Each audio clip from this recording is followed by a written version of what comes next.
Before we start this episode of Krypton Report, I want to take a moment and just give a shout out here to our Patreon. I know what you're thinking. Gosh, everyone's asking for money, and I get it. But our Patreon is only $1. $1 a month that helps us keep the podcast going. And what we do is we try to find interesting shows and topics and whatever we want to talk about. We've done, as of this little thing, our last recordings were on the Scream series. Bryan and Tyler, that's me, do our own show where we record in the car, and it's kind of funny.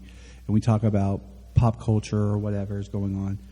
We also have the Supernatural podcast we've been reworking. It's taken some time just because of life. But we do movie commentaries as well. It's something that James and I have done, what we used to do on the main show that we've started doing here.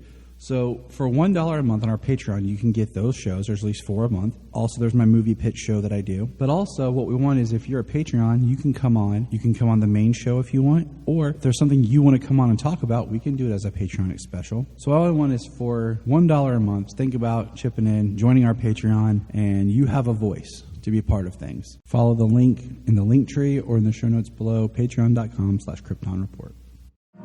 Part of the Press Play Podcast Network. Look up in the sky, it's a bird, it's a plane, This is Jason J. Lewis, the voice of Superman on Justice League Action. This is Mark Wade, writer of Superman Birthright. You're listening to the Krypton Report.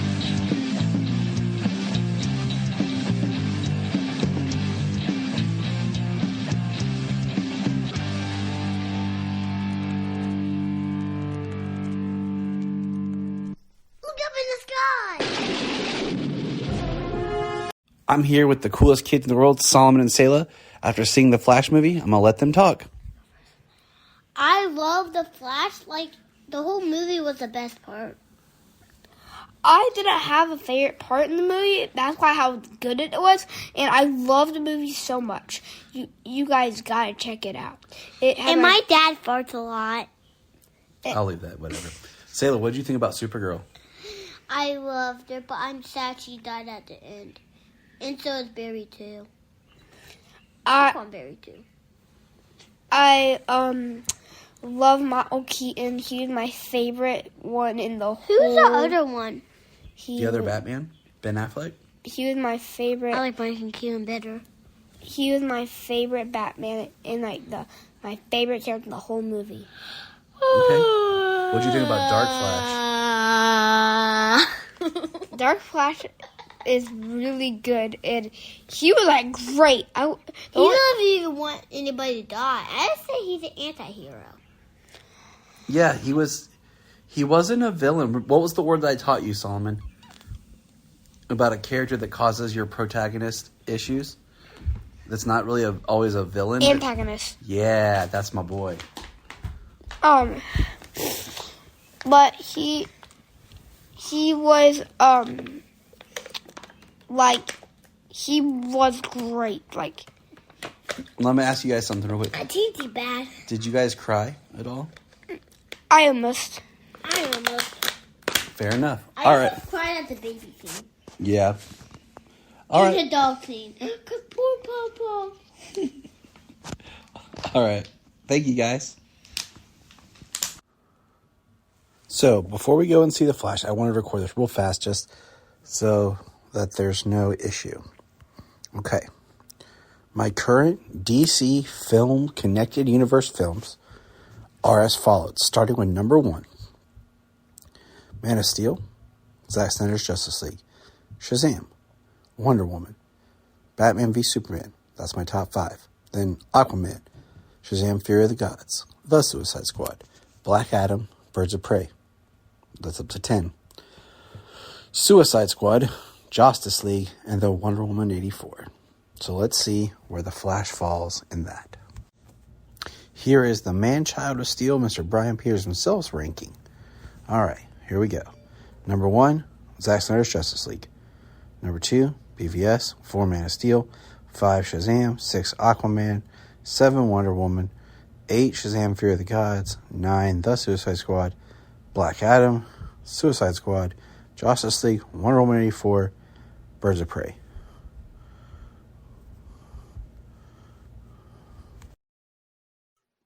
Welcome to the Krypton Report's final episode of Flash Week. This episode is a day late. I just want to say, for those who may not know, I was part of the Southgate Media Group podcasting network when I started. That network kind of disbanded and changed and everything. But one of the people I used to podcast with, Charlie, passed away right before Father's Day. So yesterday we were kind of doing a thing. I was filling in for him, and we'll be doing a big podcast next week for him. So we kind of put this on delay. So I just want to say to people, just make sure that, anyone in your life, just let people know that you care about them. You never know what could happen. So without further ado, I bring on James. Cool. My sidekick. Hi. I've only talked to Charlie, twice, maybe, I think, on podcasting back when I first started with you. But my heart goes out to him and his family. Yeah, mine too. So it was a bittersweet thing. But we are here to talk about The Flash. Now, we're not going to do our usual kind of model of touching on news. We'll do that later. There's a couple of news nuggets that kind of tie into The Flash. So we'll hit those. But that's going to be it. There's not going to be... I was going to say, it really is only referential to The Flash. Yeah, so, the other bits of news we'll tackle in our next regular episode when we get back on track with Superman and Lois. So The Flash has finally hit theaters. It's been a journey.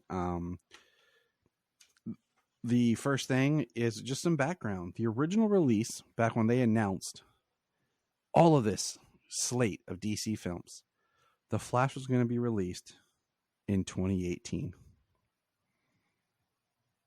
Just let that sink in for a minute. It was announced in 2014 with the supposed cameo in BVS, which would be 2016, Justice League Part 1 in 2017, The Flash film in 2018. And then I think in 2019 or 2020 was going to be Justice League Part 2. I'm trying to remember. Part of their initial plans. This is what's very interesting was the directors for The Flash, when it was in development, was originally going to be Seth Grahame-Smith, Rick Famuyiwa, which he's the one, I think, if I remember right, casted Iris West. Yes. Lloyd and Miller, the duo that had done like the 21, 22 Jump Street, the Lego movie. Then they had gotten Han Solo and then got fired from that. So this is how far back that goes. And then the last team was John Francis Daley and Jonathan Goldstein, however you pronounce it, who developed the story. They actually have a story by credit in the film, and they would go on to leave the project and go on and do Dungeons and Dragons. Now, in July of 2019, director Andy Muschietti was announced as long with screenwriter Christina Hodson, who had done Birds of Prey. So this is 2019. So we're gearing up. This is announced after having that little cameo in. No, this is before the cameo. Before the appearance in Crisis and before the world shut down. Then Sasha, I've heard her name pronounced Kaye. I'm not really sure how you get that from Calle.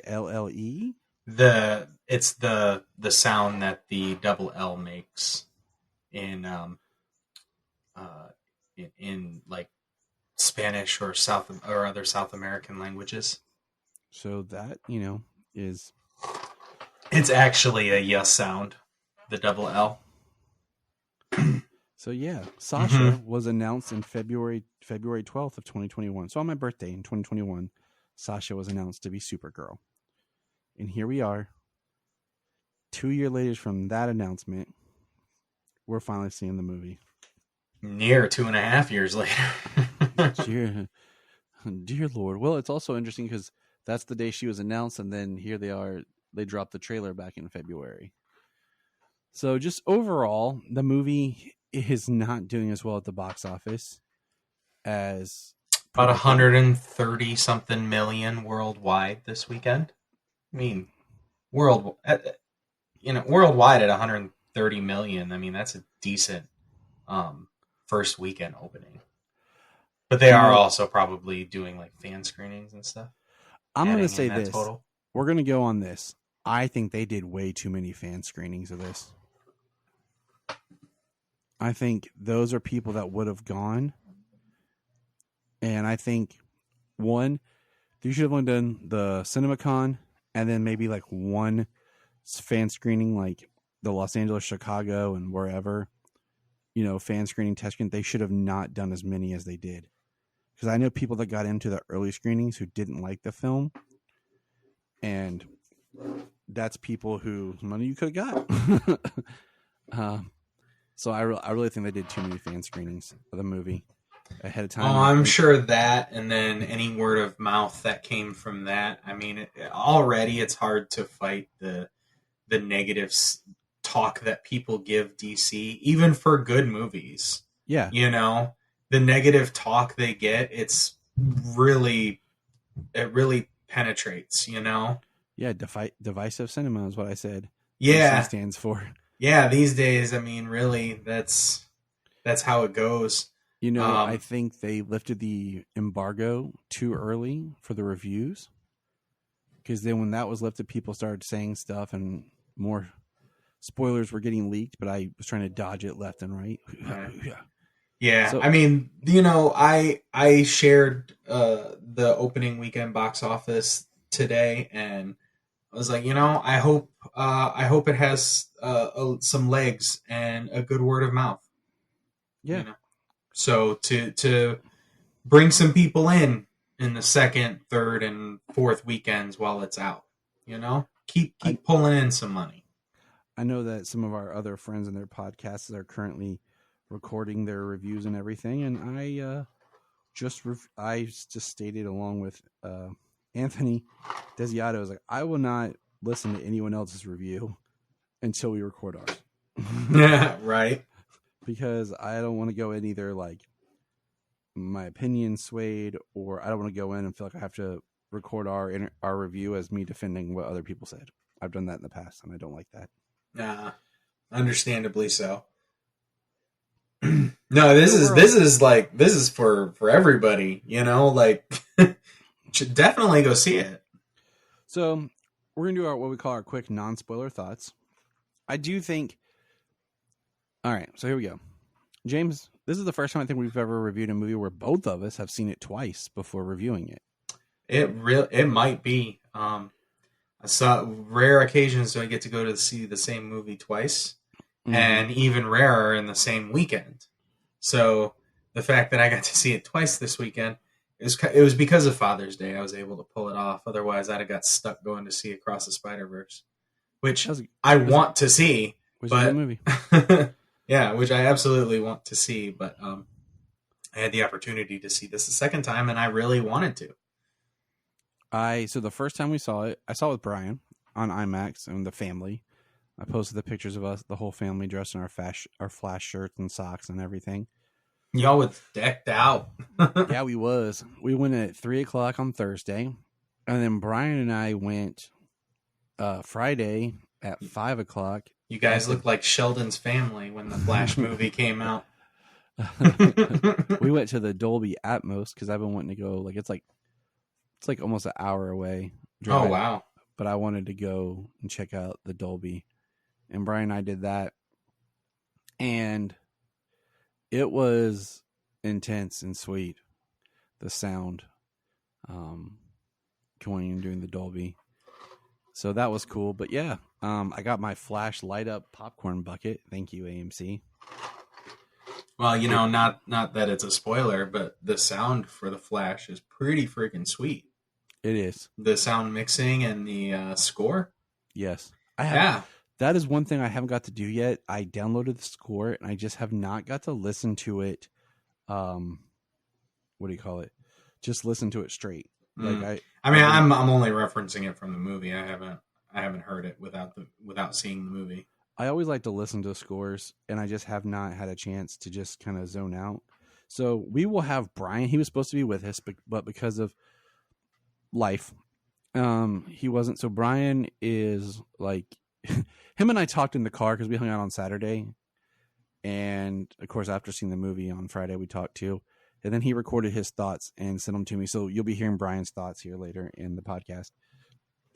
And the kids' thoughts. And I tried to get Jania's, but she's been busy.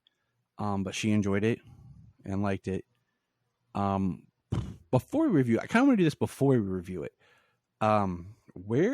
So in your DC EU, which I hate saying that, and I've always fought against it, but whatever, at this point, it doesn't matter. Ranking of these connected films, where did you put The Flash? So I mean, it's not a definitive. It's around 3 or 4.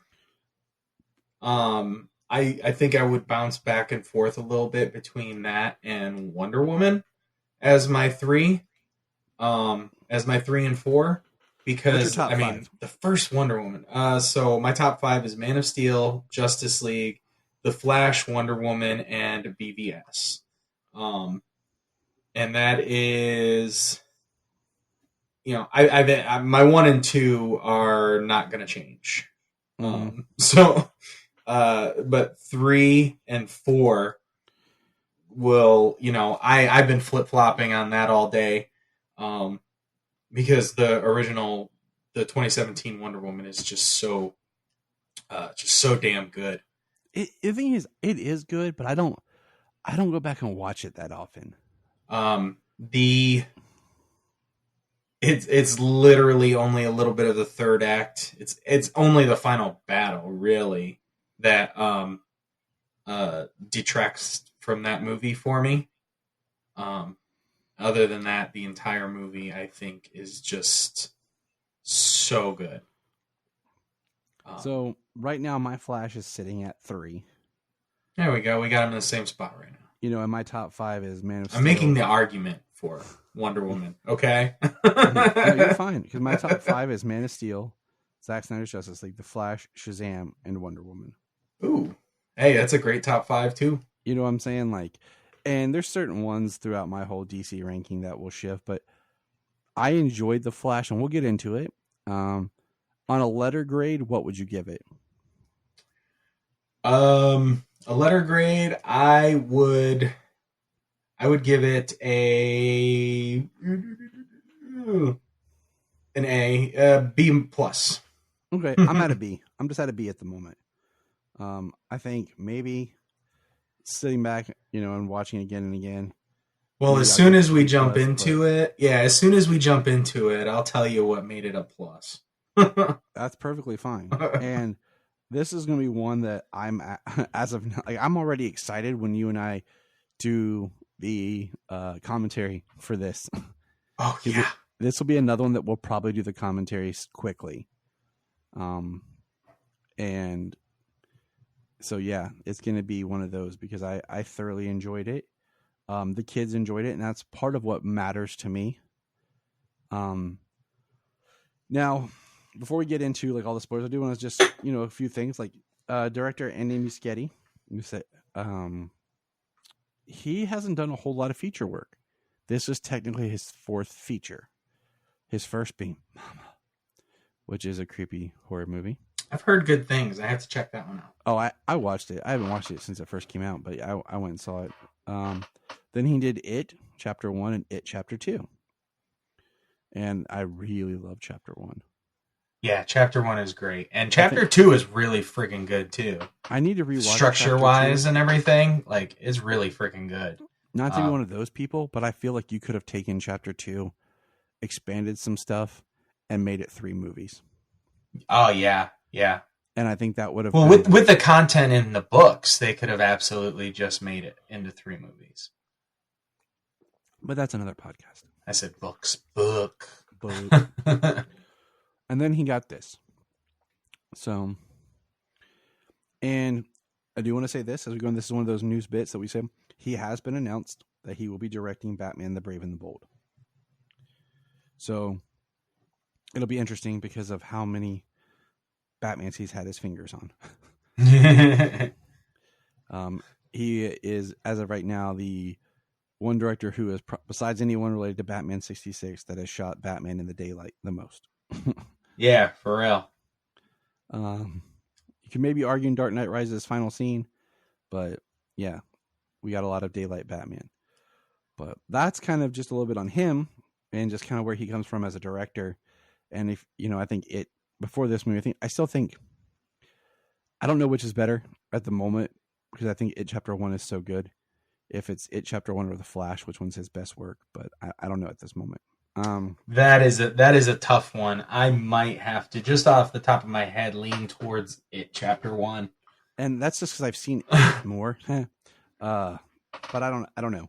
It'll be fun when I can sit at home and watch The Flash and kind of talk about it with Jania or you and stuff. So, but here we go. That is our background, non-spoiler thoughts.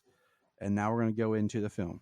If I don't want to listen to the rest of it, that's cool. Take care. And Godspeed to you. Yeah. Speedster reference. But here we go. Ready? 3, 2, 1. It's my Speed Force sound. All right. Okay. So, you want me to tell you what gives it that plus up front? yeah. All right. So what gives it the plus up front is the fact that we don't have to acknowledge Justice League anymore. Zack Snyder's Justice League is canon through dialogue and visuals in this film. We do not have to acknowledge Justice League. You were racking your brain. You yourself were racking your brain all this time trying to make Justice League canon and having to use Crisis and try to fit it in before and after and all this stuff. You don't have to do it anymore because it doesn't exist. It's not canon. Well, I just use them both because it generally with Warner Brother, but yeah, it works. Just because I try to make everything work. Yeah. James, I pointed out when James and we talked a little bit yesterday when we were rescheduling, but I pointed out, there's the line delivered by Iris about having seen him. Yeah, questioning if she had seen him just a few years ago. And he's like, nope. So that would be Justice League. No, that would be Zack Snyder's Justice League. Yes. Well, I mean, Justice League. The other one's Justice League. We know this. Oh, sorry. My bad. And then there's the line by Bruce where he's talking about, well, like you did in Bjarno. And he's like, yeah, but that was just like a second. That was just a moment. This was a day, full 24 hours.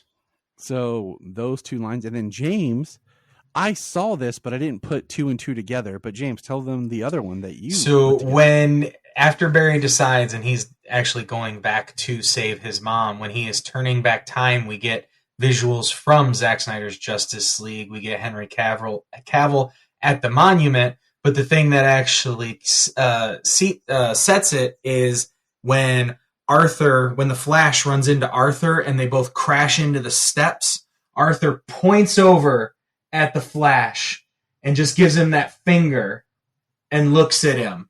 And that visual of him on the steps is in the Speed Force when he is turning back time. So between those 3 items, Zack Snyder's Justice League is canon. There you go, people. There you go. And most people probably wouldn't catch that one, but we'll see. Hey, it's okay. It's okay. I'm happy. It's the better film. I mean, you will go back and listen, and we have enjoyed Justice League. Even though it is a Frankenstein film, it's amazing how well it worked, but it was okay, but we knew what it wasn't. And we got what it should have been, or at least a large facsimile of what it should have been. And it is a much better presentation. So, the movie, this is what I thought was interesting. So, when the movie started, it just opens with the Warner Brothers sign going basically through the Speed Force. Yeah, going from old Warner Brothers to current Warner Brothers. So this is the first, I think, did Shazam, I cannot remember if Shazam opened with, the DC logo thing that they used to put in front of every movie, where, you saw all the characters. Those kind of, I'm pretty sure Black Adam did. Yeah, I think most of them did. You know what? The last Shazam, I can't be sure. I don't think it did. I don't remember either, and I was just sitting there thinking about it.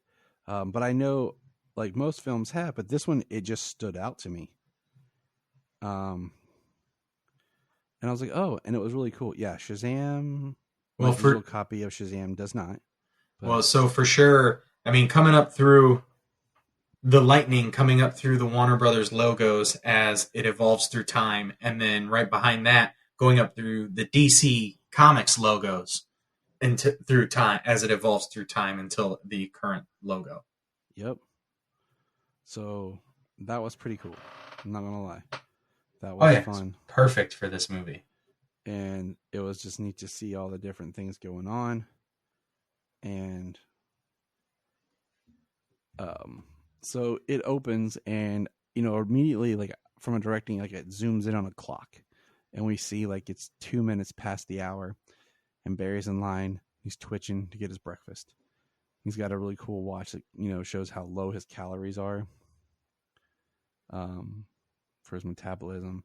Yeah. And right off the bat, Ezra Miller in this movie, something he does in this movie from beginning to end, and he doesn't for a short period of time, is he's very manic. He's very hyper, very twitchy, like he's got all this energy, and he's trying to like avoid people's gaze and just this interaction, how fast he speaks. It had to have been exhausting to do that over and over and over and over again for shots. Because when he loses his powers, spoilers, we're already in spoilers. Yeah. So when he loses his powers, he actually tones down a lot on him. That, and it makes him much more of a serious character. But also, if you look at when he's around like Bruce, he's not as, and Affleck Bruce, he's not as much like that either. Well, it's as he specifies when he's talking to Keaton Bruce that Batman may be his best friend. Yeah, he's like, you're like my best friend. Like it's the person he is most comfortable around. And we'll get to that scene here in a minute. Like, but in the opening,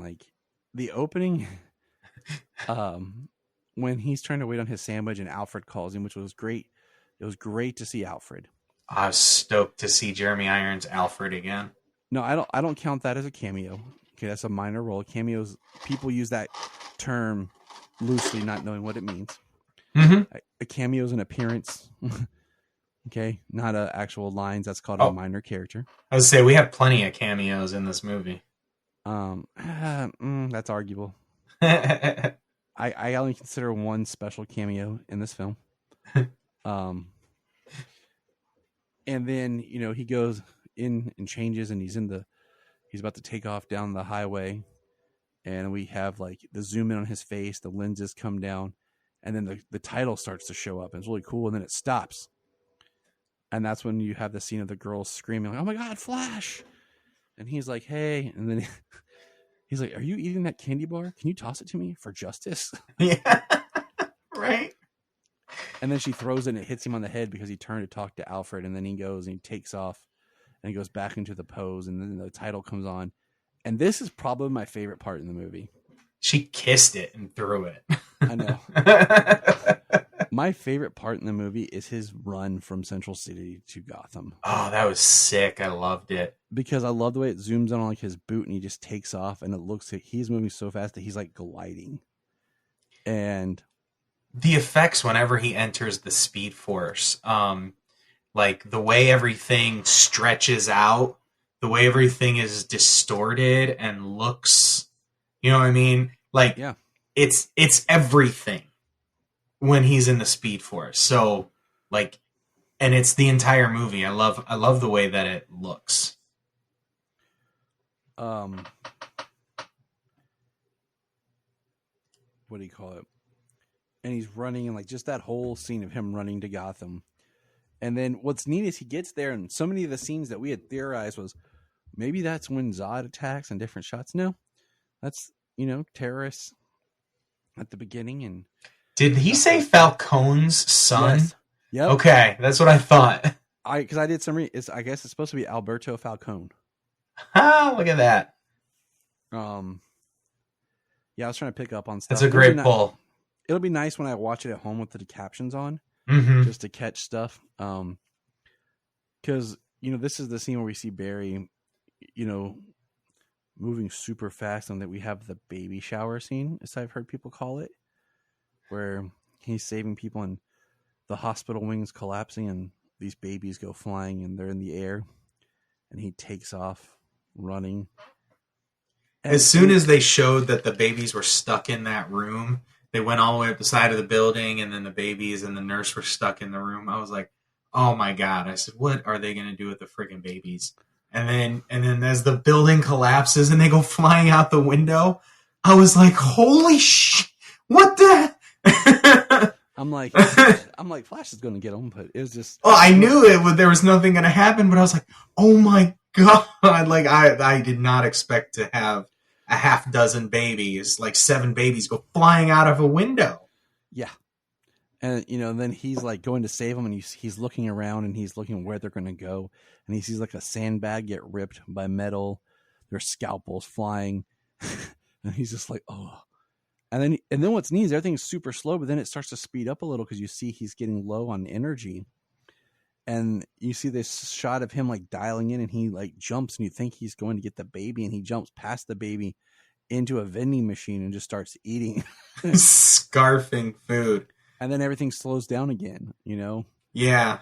I guess you have super speed digestion too, right? So as soon as you get those calories in, man, they are starting to be pumped right into your system. I still don't think it's enough. Like, I still feel like that's a lot of junk, man. That's a lot of calories in that vending machine. But I just think back to like when the John Wesley ship, like the pilot, when he's like eats like 10 pizzas, like 10 whole pizzas, right? And he's like, man, I'm still hungry. Like, that's the kind of like I was. Well, this is a Flash now who's been doing it for a few years. He eats every day, all day. So even when he runs low on energy, he's running low on energy, but he has been eating. Like, we saw him in the last movie eating the pizza, talking about his snack hole. Just a black hole of snacks, a snack hole. Yeah. The scene. This is crazy. Like, the only thing that was so super corny beyond the fact that he went into the vending machine was the fact that he grabbed a burrito out of the microwave.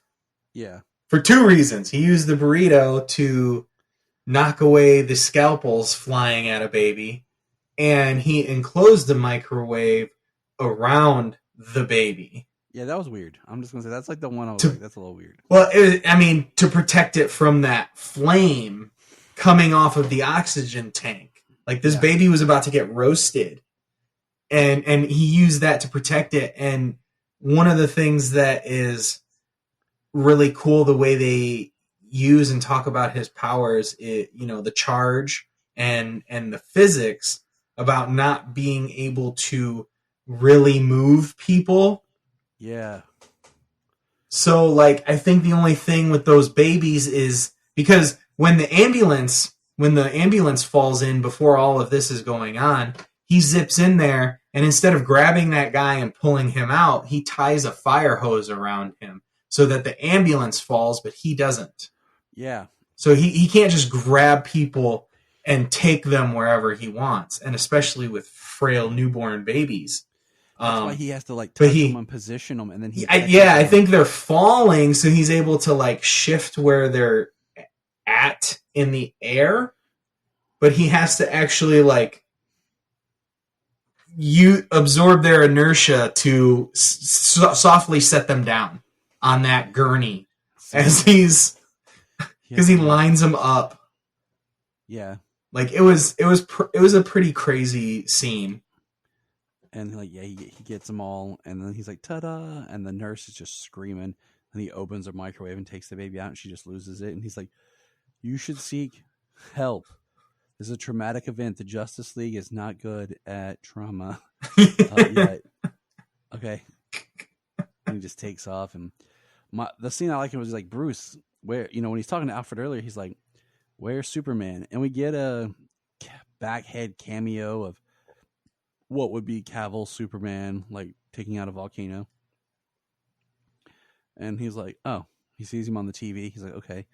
And he's like asking Alfred, like, what about Diana? You know, and she's like, busy. She's not answering. And he's just like, oh, so I'm kind of later on the totem pole. And he makes a funny comment about why is it always a bat mess that I'm cleaning up? Yeah, he says, I have come to realize my role as the janitor of the Justice League. He's like, and I'm okay. Somebody has to do it.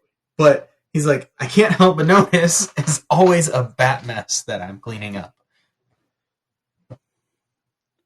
Yeah.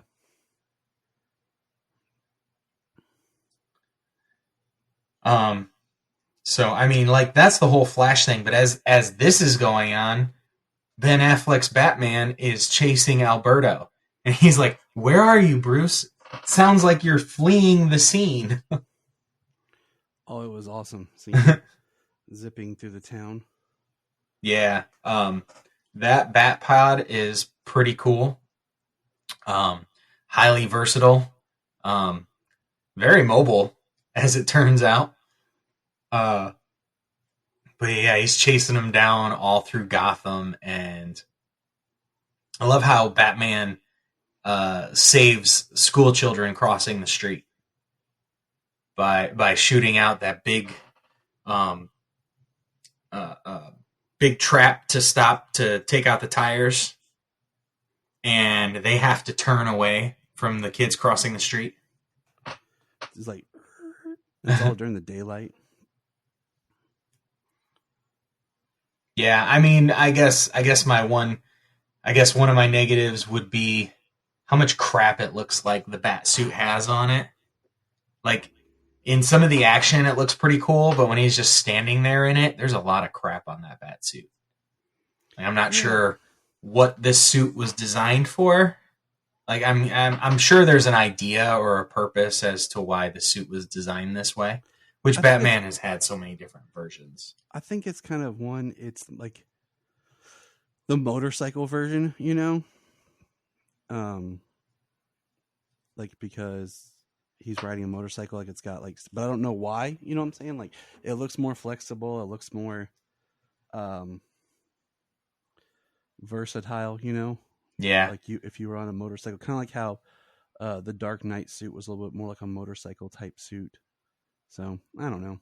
Yeah, Chip. But I'm not a huge fan of the suit. I guess it's also a way of like making the undersuit more comfortable. Because it looks more like there's not as much muscle padding and everything, more of just like a very easy suit to put on.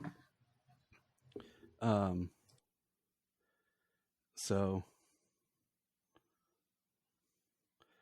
you know, they add that extra stuff on top of it. Can you bring me a drink? So that it makes him look buffer, but, you know. Well, I mean, kind of as we can see in this, Ben is kind of at his thin point. Right. Exactly. Like he was. So you don't want to film, like, you know, him trying to, like, look like he did. Right. But in the end here, he ends up taking the Hummer off the side of the bridge and uses his grapnel line, which the gun is broken, so he can't pull himself up, but to stop them from falling in. And Alberto's got this case full of a virus that Alfred says will wipe out half of Gotham by lunchtime if it were to fall in the water. And then what happens next? What happens next is James's favorite lady arrives. I mean, she is great. I mean, it's undeniable. But Wonder Woman lasso comes down and wraps around Batman and Alberto's hands, and she pulls them up.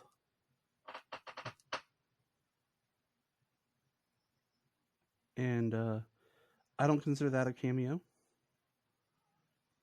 That to me was just an appearance of a minor character that makes sense for showing up. So Yeah, they were trying to call her. They were trying to get her there. You know what I mean? It makes sense that she were to arrive in the nick of time to just stop the last thing from happening. no, I do. Total Film had a quote here that Gal Gadot confirms she's not returning as Wonder Woman anymore. The fact that I don't have to sit at home and just wait for the next offer is something that makes me feel empowered. So this is kind of Gal Gadot's swan song, as far as we know, as Wonder Woman. So. Well, yeah. That is a little disappointing to hear.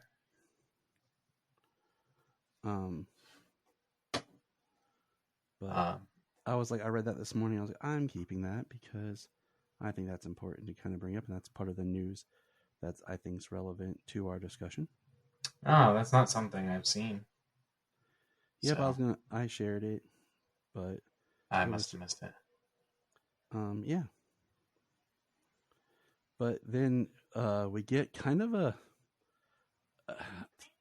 the same kind of joke that we'd had before, where what do you call it? The lasso of truth is wrapped around both Batman's hand and the criminals, and they're talking, and Bruce starts saying things like, if I really wanted to stop crime, I could give my money away, or if I really wanted to, I could just end poverty, and that would stop crime. And, you know, it was kind of funny. And he mumbled something about, like, it's hard for me and my ego to accept anyone's apology. Or yeah, no, the first thing he says was,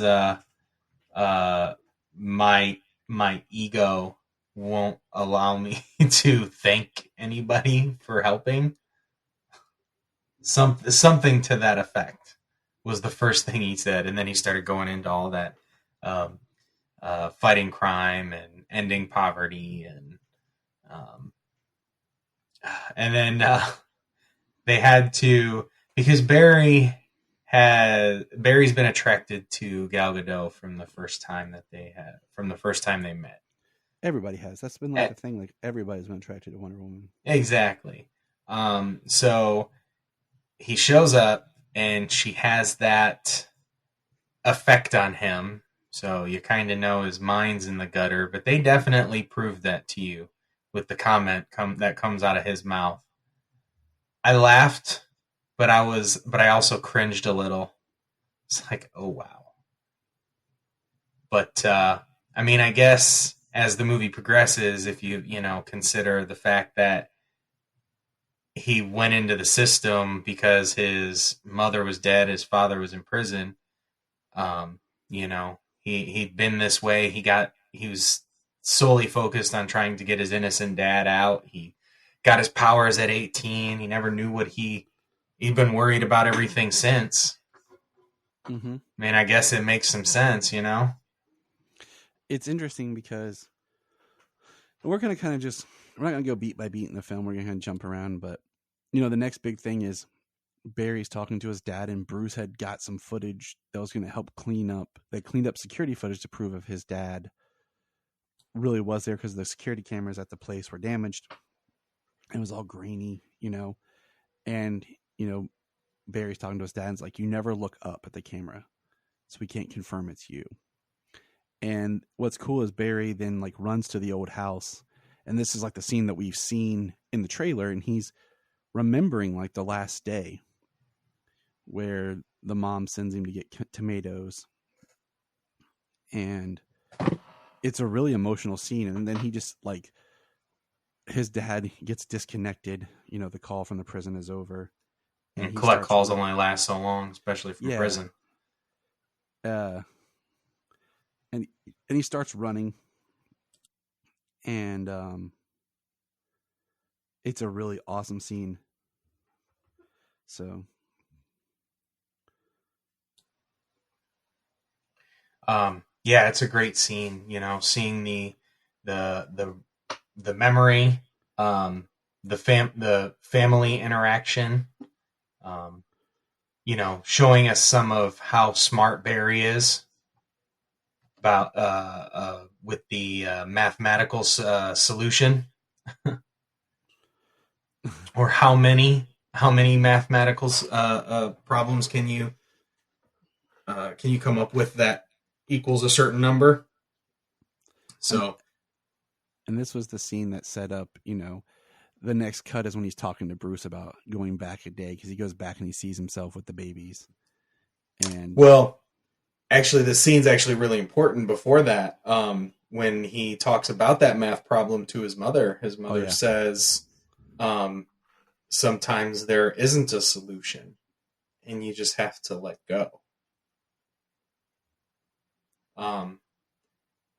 Kind of like the what is it, from Flashpoint? Have the courage to change things you can.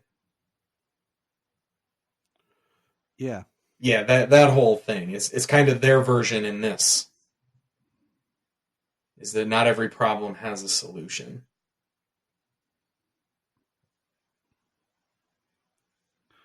I loved it. And then, okay, so one thing that was brought up is Ezra, I never got any sense from Ezra that he has any Latino in him, but his mom is very Latino. I was wondering if she wasn't Spanish. Nora Allen is very Hispanic. And it's like not one of those like, oh, there's Hispanic, like she's got the thick accent, she's dancing to the music, and I think that's an Andrew Muschietti touch. Because he's from Argentina, if I believe correctly, if I remember right. Oh, okay. Then maybe, yeah. So, but yeah, so that was very, very interesting, and I didn't care, like at work, because she was great, so it made it. I rolled with it, but the next big scene is after, like I said, the Bruce scene, and the Bruce scene ends on such a bittersweet note. And Affleck goes out, strong scene, action. I was gonna say that's where he has the emotional run, where he runs back a day. Yeah, and he kind of sticks his head out of what he calls the chrono bowl, and then goes talks to Bruce.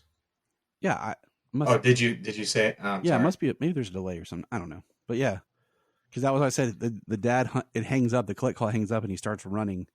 Oh, okay. And that's when we get that really cool shot of. That's when he goes the first time really into the Speed Force that starts to take him back. Oh, okay. Sorry, I missed that. Nah, I think we just had like a little bit of a delay here, but it's all good. And then we have, like you said, the Bruce scene, and he asked Bruce, this is where you're talking about the friendship angle. He's like, you want to like go get a beer or hang out? And he's like, nah, maybe next time. And kind of gets in the car and drives off, and we know there isn't a next time. That's the last time we see Affleck. Yeah. It was. I really liked their relationship.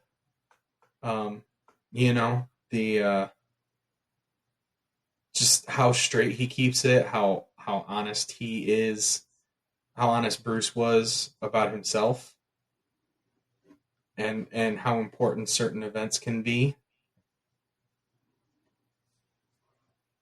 And then obviously the dangers of trying to change time. But he didn't like leave him on a warning, He just, next time. Yeah. Maybe next, let's do it next time. And because he says, because Bruce says, like, he says, our scars and things are what makes us and can define us, but don't let it define you or whatever. He's like, it did for you, and he's like, look at me, I'm alone. It's like, don't be like me, kid.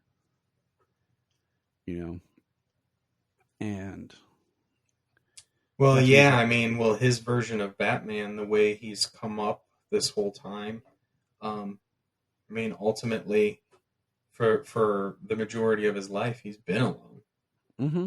And anybody he's ever had close to him is, gone. So, and then Ira shows up, and it's an adorable scene. He runs into his apartment, cleans it up, and she comes in, and they're talking. And one thing we missed was he at the crime lab, like he works. We actually got to see him working, and we see that we meet Patty Spivot and Albert Desmond, and we see like they're like, oh, we'll just get through the evidence and all this, and he's like, no, we have to go through it slower and make sure we do it right. These are people's lives, these are people's families. We need to make sure that we're right. And we see that the captain's already closing cases that Barry wants to open and work on more in depth, because that's where he runs into Iris, and she makes a comment that kind of upsets him because he thinks she's talking to him as a friend, and she seems like a reporter. Yeah. And She's talking nice to him. You know, she's genuinely interested. But she does make that comment of, you know, if you wanted to tell his story, you know, it would be good for people to hear. But that's not what she was fishing for. Right. It just came out wrong, and she apologizes, and they start talking. He's like, you want a beer? And we see him open his fridge, and he has like broccoli, a big belly burger, drink. And he phases through the wall next to his fridge into his neighbor's fridge and takes 2 beers and phases back.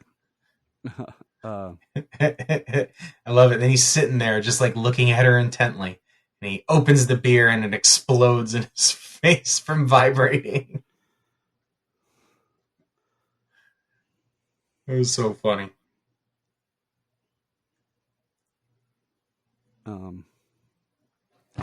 And he starts talking, and she's talking, and they're talking in a way that is very open.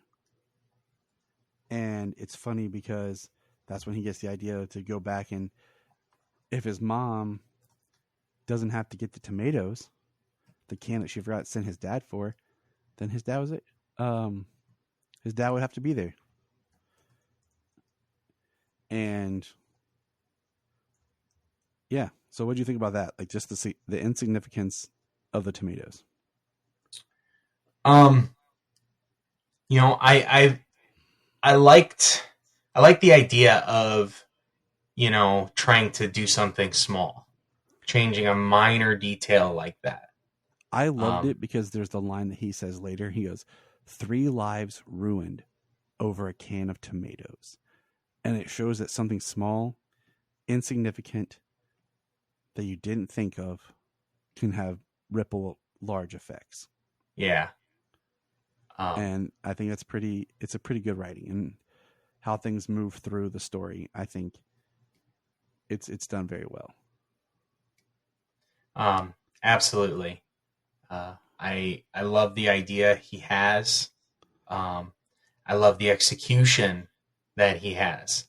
You know, he runs off after this, after leaving Iris to go get the can of tomatoes. And this is where we get the Zack Snyder Justice League shots in the Speed Force.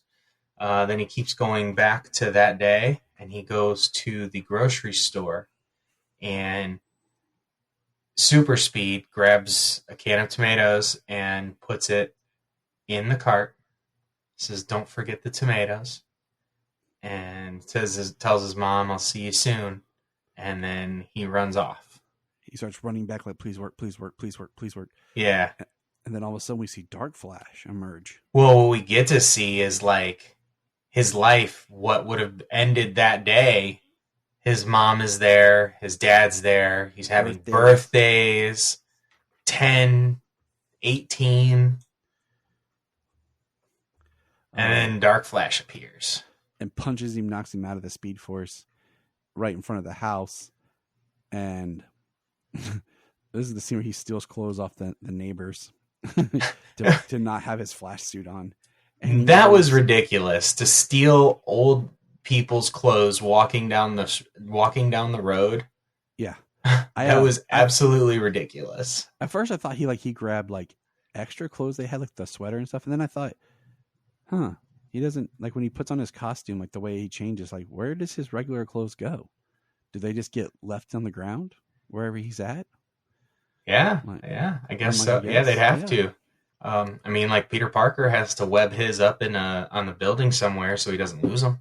Yeah, I mean, that makes sense.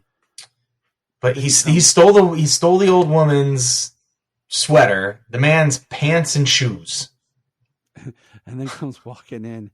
And his dad's like, "What are you wearing?" And his mom's like, leave him alone. He's perfect. And they sit down. They're eating spaghetti.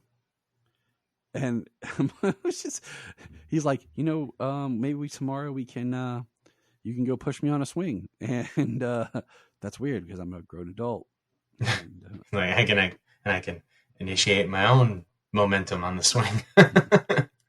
And then he sees he sees himself, and he's like, "Oh shit, I gotta take a shit." Outside. He runs around the house and freaking tackles him. Puts his dirty underwear on his face. Who are you? What year is it? He says, "How old are you?" Oh, how old are you? What year is it? He's like, "You have my face?" And he says 18 and passes out. And that's when because he says, "How are you here?" And that's when he realized he didn't make it all the way back. So he's somewhere in the time stream. And one thing we had theorized, but what's interesting is his raw lightning is still whitish blue. It's when it's in the suit that it's yellow. Yeah, it's controlled. So when it's being controlled and dissipated. Yeah, so when he's in his suit, his lightning is the yellow lightning. So I mean that's cool. That makes sense, because we are theorizing on that. And then we have this scene where this is one of those things where, just like in the Flashpoint book and movie, he doesn't interact with his mom anymore after this. Because he tries to figure out what to do, because he realizes, talking to his younger self, that his younger self's a moron, which is hilarious. And that's the night he's supposed to get struck by lightning. So he has to make sure he takes his 18-year-old self back to school to cancel his date with Iris to get struck by lightning. And he's got to make sure everything works, And in that moment so I wondered this, what was young Barry's major? Would it still be criminal justice? Because in this thing we've learned, and it's been promoted, that he was only taking the criminal justice because he got into it because of his dad. Yeah. So I listened for anything. I mean, it may have been some sort of legal something or another. Maybe. I mean, because he still has the same econ class where he meets Iris West. So that's still there. But yeah. But he sneaks in, he phases, and there's a really cool shot of what the molecules look like going through the solid wall, of what phasing looks like, as him and other Barry go, and he sets him up to get struck by lightning. He's like, and you didn't say I'd get struck by lightning. He's like, it's fine. And because he's fighting with his younger self, he gets struck first, and then other Barry. So he ends up, older Barry, losing his powers, and younger Barry gets powers. And it's hilarious because we see Barry's tooth pops out, and then there's this scene of they're trying to figure out whose tooth it is, and older Barry super glues it back in. I know that was a gag I really didn't need, but maybe something that happens when you get struck by lightning. I don't know. Never been struck by lightning. And what happens is they go out. They're healed. What's interesting is he healed quick. So he was like kind of able to get struck by lightning and pop up. And then the other live action appearances, like we know, like Grant's was the chemicals, the lightning, and the dark matter. And he was in a coma. And John Wesley Shipp, was struck, knocked out, went to the hospital. But in here, he's like hit and then gets up the next few minutes. And one of my favorite, most hilarious scenes in the movie happens right here. Is when like they're trying to get out of the lab and they're like, we got a phase. And he goes and he pushes his face against the wall and he's not going through. And he's trying to figure it out. And then he takes off like he's going to run. And then he starts running around the room. And he's just him running at normal speed. And he's like, I'm slow. Squeak, squeak, squeak, squeak. His wet shoes and crap. I laughed so hard at that. Oh, so did I. It was a really good gag. He's holding him. He runs into the wall and they fall over. And then he's just like trying to push his face through the wall. And so they get outside. They get back to the apartment. And when they're back in the apartment, like, this is where you really start to see young Barry become, like, obnoxious and annoying. And my thing with this is, having worked the past 2 years with 16, 17, 18-year-old high school kids, and Barry's 18, this is how they act. So I was like, this wow. is how they act, and he's all jacked up on Speed Force. You know, like, just the, like, how just flighty and everything he is. And like, he's like, wait, I have powers? Runs all over the apartment. He takes off running down the street, causing a blackout, burns off all of his clothes. Speedy Gonzalez. Yes, I've done that. And then he comes back, and then he puts on a robe that's a monkey, and he ends up phasing through the floor and scaring the neighbor. And he's like, yeah. So it was fun. And then, are we always this naked, hungry, and tired? he's like, the first one, no, I figured that out. The other two, yes. Right. And the next scene is when they go out, and basically this is where we find out that Zod's coming. And Barry's talking to other Barry, older Barry. OB is talking to YB. Just call him Barry 1 and Barry 2. Okay, all right. So Barry 1's talking to Barry 2, and he's like, we got to find Superman. And he's describing it, and he's like, they get back to his apartment, and they're going through, and we realize that Barry lives with roommates. There's Gary, and then there's Patty and Desmond.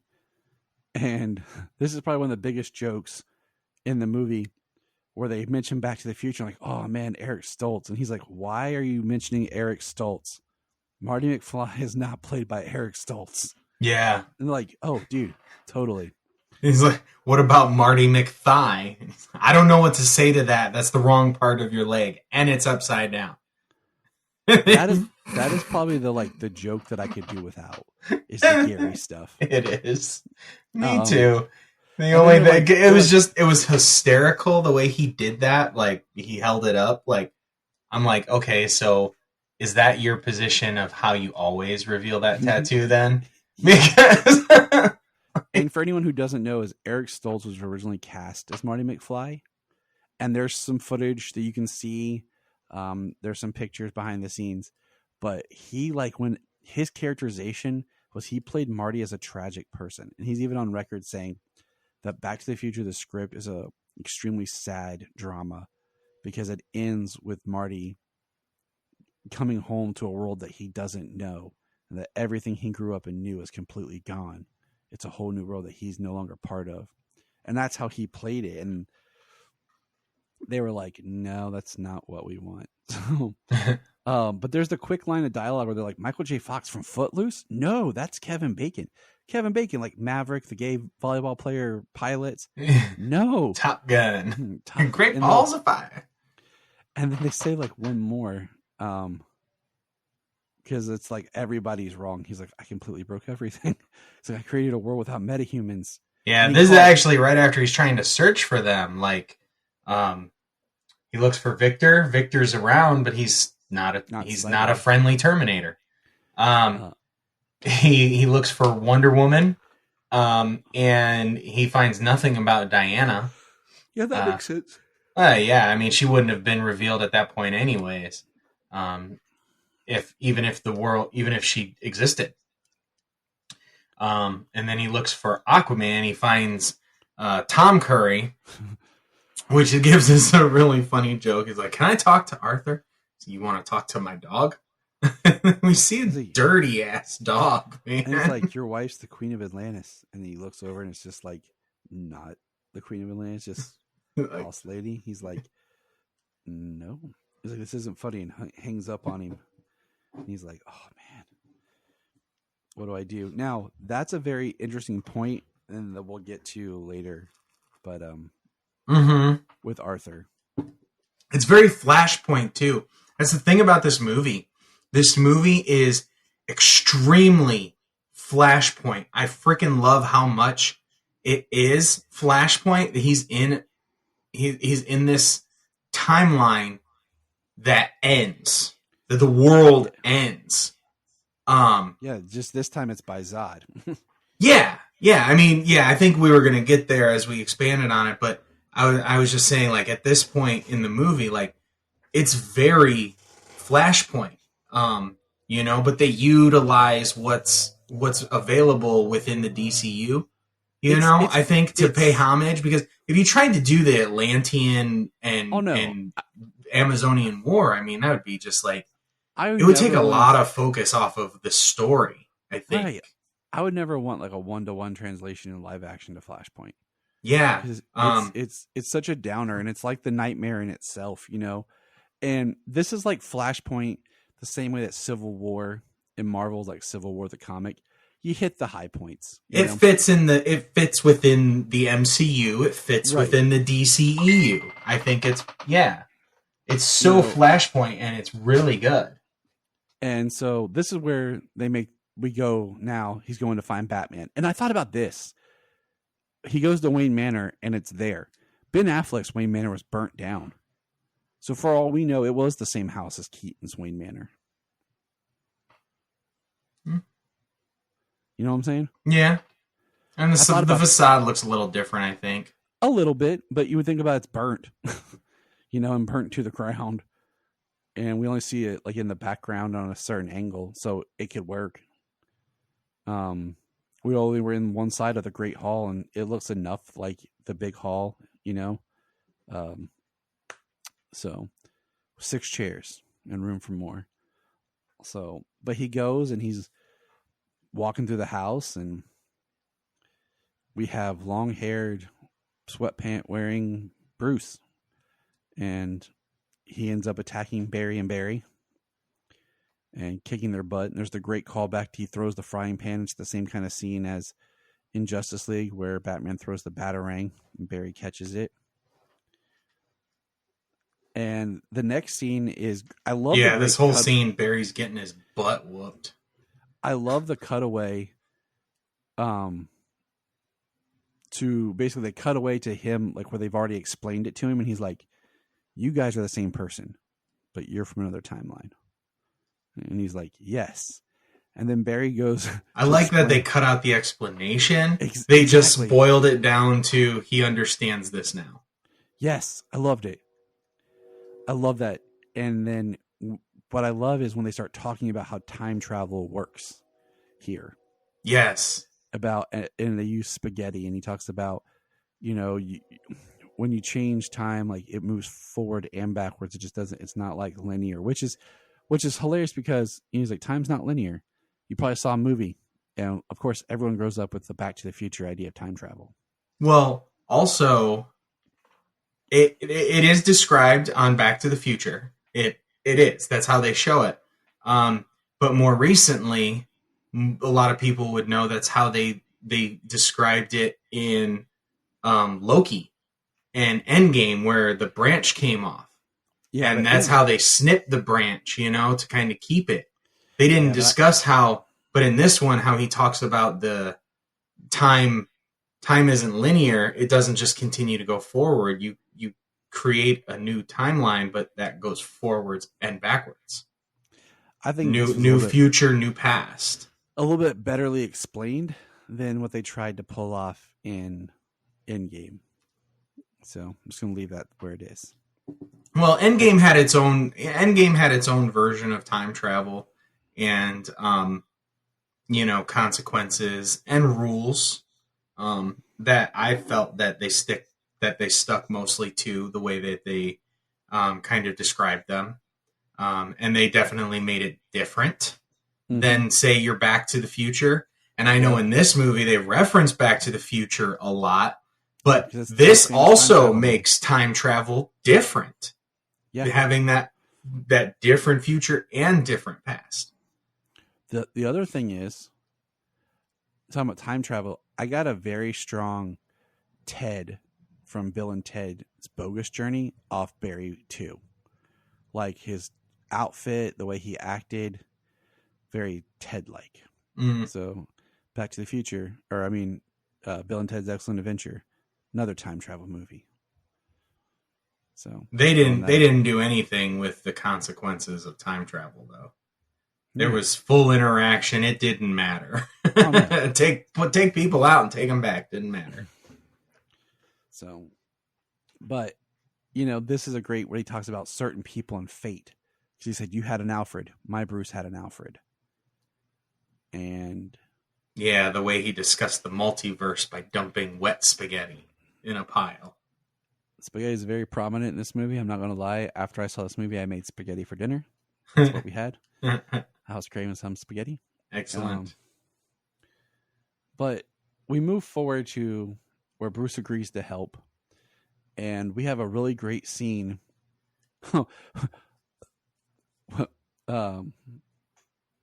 Of they go down to the berries go down to the Batcave because Bruce doesn't want to help. And probably one of Ezra's more powerful scenes of, if you look at the scene where he's acting with himself, is when the Barry 2 calls him mom. He's like, shut up. Just shut up. You don't know what you're saying. You take everything for granted. He just like lays into Barry. And Barry 1, Barry 2 apologizes, or Barry 1 apologizes, and Barry 2's like, dude, I am pretty annoying and obnoxious. I know that. He's like, yeah, I loved it when they were talking in the bedroom. He's like, you're very annoying and abrasive, and you never shut up. And oh my God, I know what people mean now. Like he's starting to be introspective. And Jania and I talked about something was this Barry 2, is an unburdened Barry. And that's an important thing to take away. He didn't grow up the same as the other, like he had his parents. He doesn't have that burden of not having his parents, or trying to get his father out of prison because he believes he's wrongly accused. He knows he is, and that's what knows he's wrongly accused. Because we see little Barry hear something outside, hear something downstairs. He gets up and he sees his dad out his window, coming into the house from the grocery store. Yeah, him and his dad hear the same thing. So because they later in the courtroom they say the story that young Barry has always said about his dad. So Barry knows it's not one of those gut feeling things. He knows. Yeah, didn't do it. Yeah.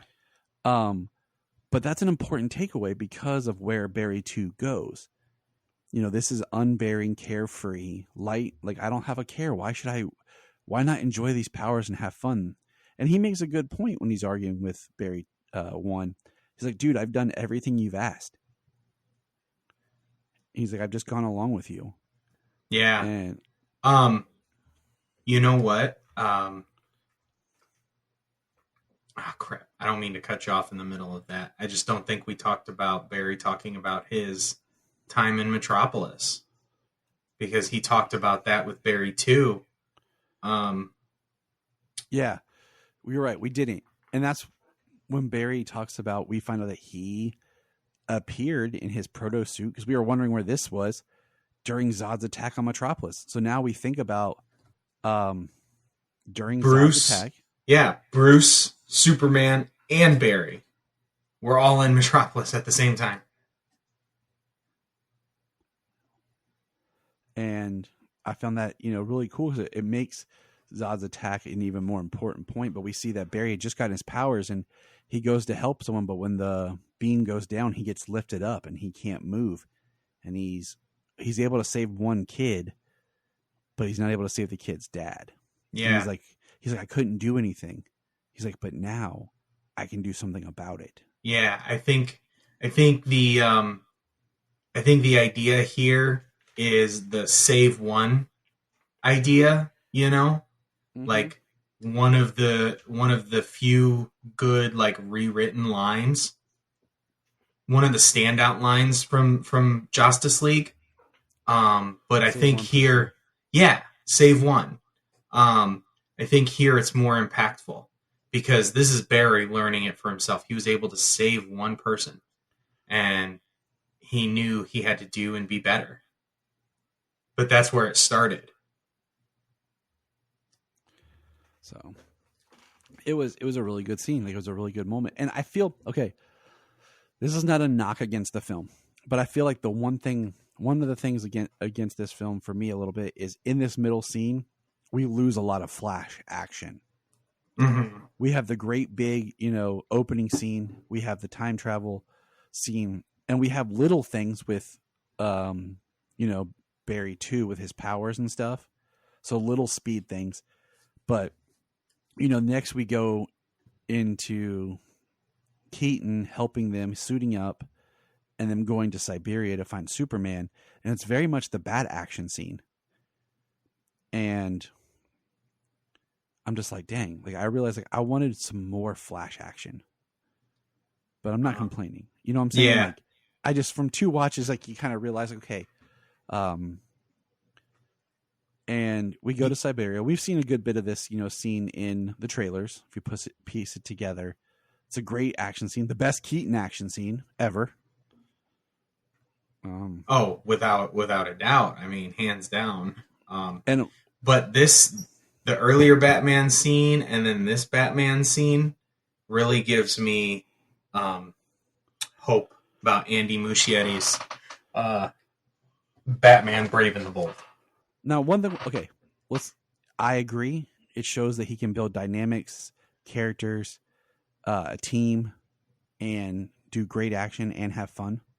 So I think that's the lightheartedness they're going to go with Brave and the Bold. So I'm good with that. But let me ask you something before I forget. The Ben Affleck costume in this, it's not exactly the blue and the gray. It's like an off blackish blue and gray because it looks different in certain lighting scenes. Mm-hmm. It's not like that dark black, but it does have some blue hues to it. So I wanted to point that out. Like, it's not a complete blue gray. It's like almost gray. Like, it's weird. Like a blue, like the blue and the cowl and cape's almost like a bluish gray. And then you have the gray of the costume. But then the McFarlane figure is not even that color scheme at all. And I will say, out of this whole Flash line, that is the worst figure McFarlane's put out. Just throwing that out there. Like, I really don't like it. Yeah. I think it's a bad figure, period. Oh, well, that's booty. It is. I mean, his Justice League figure is pretty darn good, though. Oh, his Justice League figure is great, but I would love a Batman, him in his BVS suit. Oh, doesn't have any of the extra, or even the Justice League suit before he puts on the extra, like, armor would be cool. Mm-hmm. So, but then we have, so in the next part is they go and they get Supergirl. And it's a great scene because they open it and they see her and they're like, it's not him. And, Batman's like, let's get out of here. And Barry 1 is like, no, I got her. I'll take her. And he's like, look at her. He's like, we can't leave her like this. And he's carrying her out of there. And then... and he says, I got you. Yeah. Which comes back around. And he carries her out. And we get a nice callback to Batman 89 where he's like, how much do you weigh? And like he's like adds up the math. Like it's like 440? 440. 360 from the 2 berries and an 80-pound Kara. And just so you know, I did the math as fast as Barry did. Good job, James. And he like makes an explosion. It shoots him to the roof where Kara gets, dumped in the sunlight. And we're going on record here. Supergirl kills some people. Okay. Flat out. Absolutely. She annihilates the people that held her. It's really the only arc that Kara has in this movie. Yeah. Her arc is that she hates humans. And then she realizes that when she sees Zod and she sees him make his declaration of war and start murdering people. Yeah, I think in that moment when she saw what he said and what he did, she just knew that he was going to kill everybody anyways. Like, he never intended to not. Yeah. And she says, we at Kryptonians, we're a people of peace and hope, not of war. And Zod doesn't represent Krypton. Exactly. So we have a great scene of, we find out she is Kara Zor-El. And she was sent with Kal-El, her infant cousin.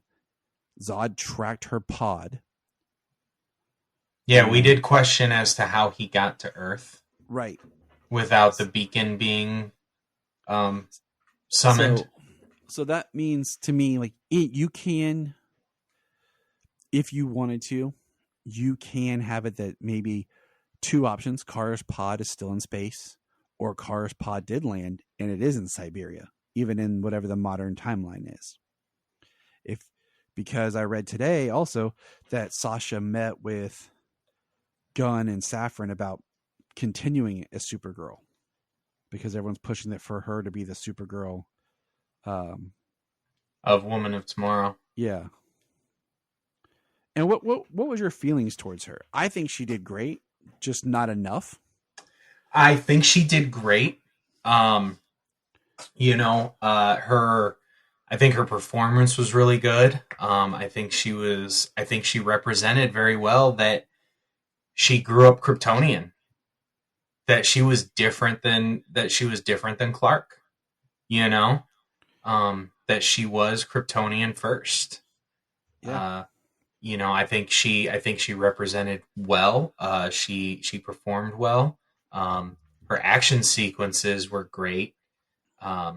It's funny when you look at the behind the scenes like practice of her action sequences to what translates to screen. Mm-hmm. It's like y'all really need to up those, behind the scenes choreography, like up this fight choreography. But they did a pretty good job of giving it that translation, adding in that obviously that post action and everything. So what we have is Barry 1 says, I need my powers back. And he's like, I got Batman to help me. And Batman, like, I'm against this, but they do basically the scene of like Flashpoint of Barry strapped to the chair and getting his powers back. And he gets shocked first and it doesn't work. And he's laying there and he's like, do it again. But the circuit's fried. And then at that time, Supergirl's there. And this is what you said, the callback where she says, I got you. And she flies him up into the clouds and he gets struck again. She brings him back and it doesn't work. But what's interesting is it's when the other Barry touches him and zaps him, brings the Speed Force to him, and he heals and he's back and he puts on his costume like, yeah. Did you know, James, that this costume is really tight in my... Yeah, because, Barry 2 makes his own costume and he's like, look, loose. I love it. He's shaking his pelvis. Because it makes sense, because Batman tosses Barry 1 a costume and says, put this on, I'll protect you to insulate you. And he's like, no, that's not the point. I don't need protection. Yeah. And so Barry 2 grabs it. He's like, I made it our colors, man. What do you think? Yeah. I loved it. It was like so excited. Like, it's our colors. It looked really good. And I thought, and the way they ended that montage as he's sawing off the ears, it was hysterical. Yeah. Just squeaky rubber. and then Keaton comes out and he's like, you want to get nuts? Let's get nuts. Yeah. I think it's really cool here though. The idea that you've got Supergirl, you've got Batman, you've got two Flashes, and all of them can't stop Zod and his army. The idea that the only person who could stop Zod and his army is Superman. Was Superman and his ship to open a black hole. Well, let's not forget how much that helped. Absolutely. Yeah. And, Kara, we don't know where Kara's pod is or anything, but the idea was not so much was to hold off Zod, but Barry to get his powers back to go, he had to eventually realize that he couldn't stop Zod, So we go into the fight and it's a good fight.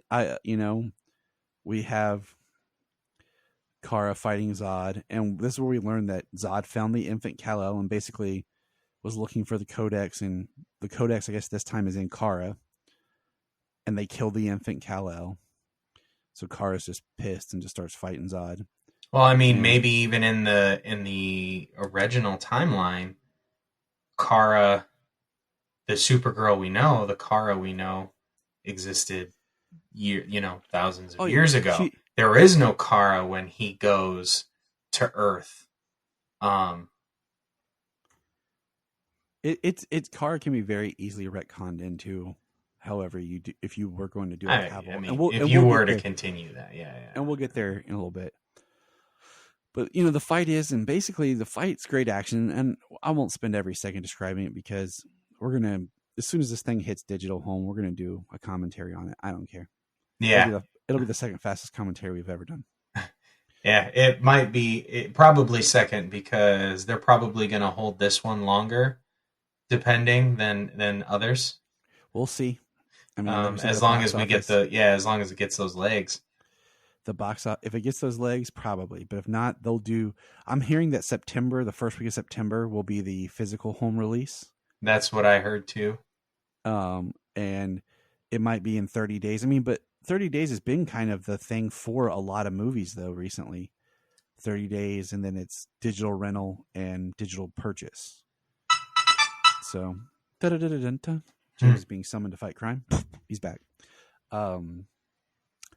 So we see basically the big point is Barry and Barry work together, and it's awesome. Like, it's fun. But I would have liked a little bit more. I'm not going to lie. I would have liked a little bit more of Barry, doing some action and really fighting right here. We got some great stuff going on with the tornado and the run, completing the circuit and all that stuff. But what happens is Kara gets stabbed by Zod in his favorite little stabby thing, and Batman blows up, basically. And then they decide, we can fix this. And they run back together. And they come back out. It's a really cool scene, visually, how they come back out of the Kronos ball and everything. And they fix it, But then what happens is Batman dies, this time by Namek, the, space giant. Yeah, which is, his fight scene is really awesome. The way he's just like zipping around him, blasting charges, and using his body as a shield. Yeah. Every time he places one on him, it was really cool. And then this time, Kara gets stabbed by Zod with Feora's help. And they go again, and Barry realizes, like, we can't do this. Yeah. Man, Kara was pissed when she found out that he killed Kal-El. Oh, dude, it's a great, where she's like, that's where we get the, what did you do? And the, Yeah. She beats his ass for a while. She does. But Zod's got that dang armor on, with his spiky spike, the way he killed Jor-El, Mm-hmm. And, did you notice that the "We Are Not Alone" speech from Zod in this one's new footage? It's not the original footage. Mm-hmm. Yeah, I figured you would. Yeah. So this thing goes on, right? And this is where we're in the chrono bubble, and Barry 1 tells Barry 2 the reason why he came back. That's because Mom died, and Barry 2 already knew. And this is where they're arguing and everything. And there's little things that are happening, like Barry 2 got stabbed he went to phase through a Kryptonian blowing up. And when he did, like, he came out of the phase and like a piece of the armor was stuck to him. And then all of a sudden they're in the chrono bubble. Dark Flash shows up. And basically, Dark Flash is Barry 2. Yeah, so Barry 2 says one more time. He's like, nobody's going to die, one more time. And he runs out, and this is when Dark Flash attacks. And, and basically, this movie is interesting because there's no real villain. No, yeah. Villain. With the story, there's antagonists, but the story of Flashpoint it's all Barry's fault. And they did that. It's all Barry's fault, and Dark Flash being Barry 2 makes him the antagonist of the movie. Yeah. And Dark Flash is not a villain at all. He looks horrible because it's all the Kryptonian armor and stuff, basically, from every time he's been trying to do this. Yeah, he's been riddled with Kryptonian armor for God knows how long, how many tries. And he's like, I've almost figured it out. I got this. We can pull this off. And it's like a paradoxical loop. He says he had to push Barry out of the time loop to make sure that he was created. It's very Savitar-ish, kind of from the TV series, but yet this is, I think, better because Savitar and that was just evil, and this is not really evil. He's trying to savor everyone, but it's starting to destroy the multiverse. Well, I think so. Like I said, in Flashpoint, Barry is basically your villain. Yeah, because Thawne even says like, and they did on the TV show too, where it's like Barry's kind of and Thawne's like, I get to be the hero today. Yeah, but I like that they make Barry the villain without having to have him fight a villain. Yeah, without him having to fight another speedster. Like at this point, he doesn't know yet that the Reverse Flash, that an Eobard Thawne is the person who killed his mother. And if they were going to do a trilogy, Bryan and I proposed how Thawne should be the third movie because it ties so much back to the themes of this movie. Right. And the second movie should be like the second movie should have Thawne pop up as like a Tyler Durden, Fight Club style. Yeah. And then the third movie should be about Thawne, but the second movie should be about the Rogues. But we'll never get that Flash trilogy. But that's just what me and Bryan pitched. Yeah, I mean, I think it works best. Barry is the bad guy, and I think that should be the focus of it. It's his choices and his mistakes, and absolutely he has to live with that. And you know what? What I love so much about this version, the way it was built, is when he talked about approaching the speed of light, he said things got wonky with time. And that's all he ever did. And then he actually turned back time in Bjornov in Justice League. And then in this one, at the beginning, he finds out that he can do that and he can go farther back. And he can keep going farther back. So this is a young Flash story. This is a Flash who has never experienced time travel before, who's never been warned about the ideas of time travel before. At this point, it's theoretical. So like it goes along with what I said, is it makes sense for an early days Flash story. And I love the way that they built how his powers he's gotten faster and he's discovered more things he can do. And what's interesting is you think about, let's make a timeline, so he gets his powers the same time Man of Steel. Justice League is roughly 2 years after Man of Steel, because you have the 18 months, but then, about 6 months after the end of BVS is when we get Justice League. Okay. And then we know that it's been a few years since Justice League. Yes. So that gives you like an idea of maybe he's been the Flash for 5 years, maybe, give or take, maybe 5-6 years. Yeah. But for him, it's been him alone. Right. It's been him alone, all trial and error. He figured out how to be how he is and save people and, not destroy him and other things with his powers. Because like you said earlier about moving someone with super speed, Barry 2 does that to Barry 1, and Barry 1 just starts throwing up profusely. Oh my God. Yeah, he does. Yeah, that was hilarious. He's, what did you do? I just moved you a little bit. It's going to be okay. It was like a freaking Family Guy sketch. Yeah, it was. And you know what? I did not find the humor. Like the second time I watched it, it was better. I'll say that. Me too. Me too. The humor, the CG, the only CG stuff, and we're going to get into it right now, that really kind of bothered me is this next section.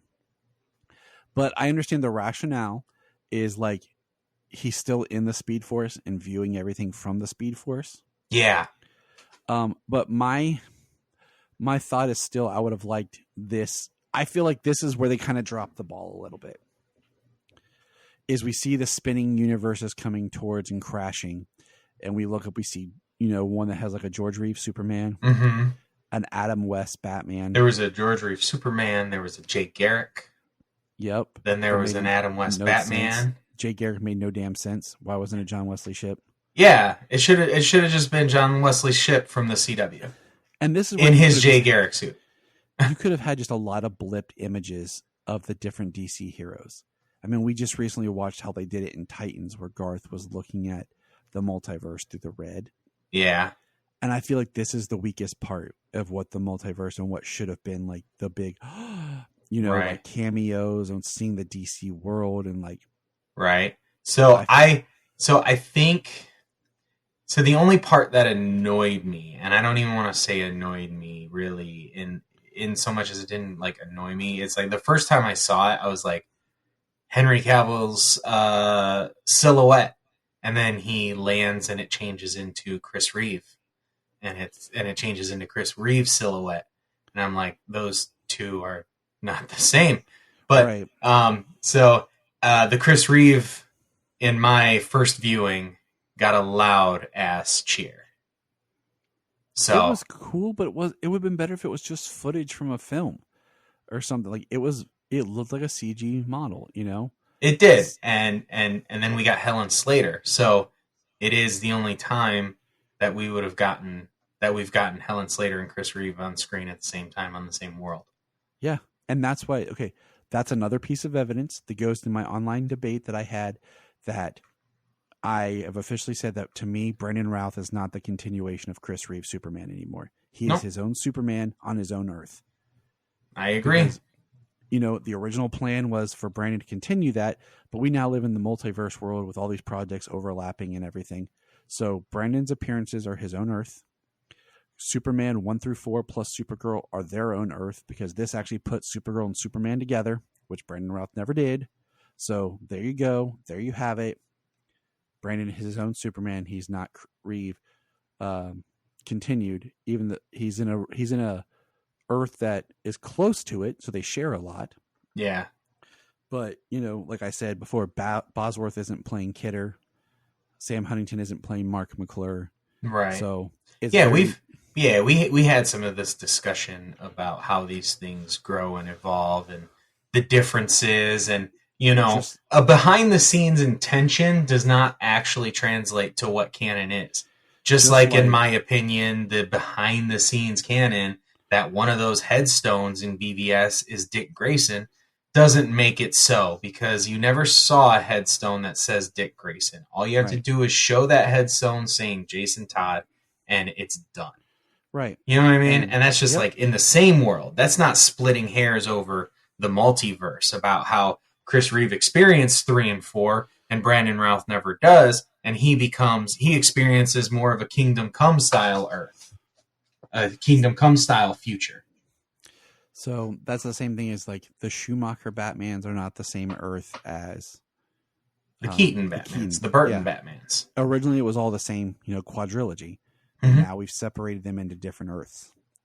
So that's just what I've used with with Brandon Routh also. But, right. Well, that's also the point of when they did Infinite Frontier recently in the DC universe after the Dark Crisis was to open up the multiverse again, where all these stories and worlds exist once again, and you can expand on them now. You can create more history for them or more future for them. You can, you know what I mean? You could, just because a story exists doesn't mean you can't add to it in the comic book world. Yeah, exactly. And I think that's expanded to the entire universe, especially through things like Teen Titans versus Teen Titans Go and Titans, the Beast Boy episode, where you see where they see comic book versions of themselves and where they see animated versions of themselves. Like different mediums exist or translate into different Earths in the multiverse now. So let's talk about the best part of that scene was the appearance of Nick Cage Superman. Fighting the Thanagarian Snare Beast. We got, that scene was pretty long. It was actually a scene. It wasn't just like the glimpse that we got with the others. And I liked it. I was a little bummed that it was, I guess Nick supposedly filmed some stuff, but it looks like straight up CG Nicolas Cage. Yeah. I would not have minded the costume being CG, but I really wanted it to be a scene of actual Nicolas Cage, and it's him. It's not like a CG representation, and I needed him to speak one line of dialogue. Right. Or just when he uses his like that Nicolas Cage yell, like yeah, right. Why he uses his heat vision on the snare beast. Yeah, that was really good. Jamie was like, "Oh my god!" She's like, "Why is he in this?" Did you sit her down? Oh, I did. I said, "You know what? I will talk to you about it after the movie." But I at the moment I said he loves Superman, and he was almost going to be Superman. I'll tell you about it after the movie, and we kept watching. I posted a YouTube link on our social media Facebook page where you can watch the documentary about Superman Lives. It's a great documentary. Nice. I bought that thing. I pre-ordered that thing when it came out. I was so ready for it. It's one of my favorite documentaries. So I mean, that one made me excited because it really was the multiverse of what was, and that's one that you deserve. I think when you do something like this, that really makes it special. And I need McFarlane to make me a Nicolas Cage Superman figure. Oh yeah, please. I need that. And basically this is where Barry says, I have to undo what I did. And he goes back and we get the scene of him. He talks to his mom, and it's a great scene because he's talking to her. She doesn't know it's him, and it's a beautiful scene. Yeah. So this is also another one of my favorite scenes, and that makes it so Flashpoint. Yes. Because in the animated movie, we didn't get this where he talks to his mom one last time, but in the book, he does.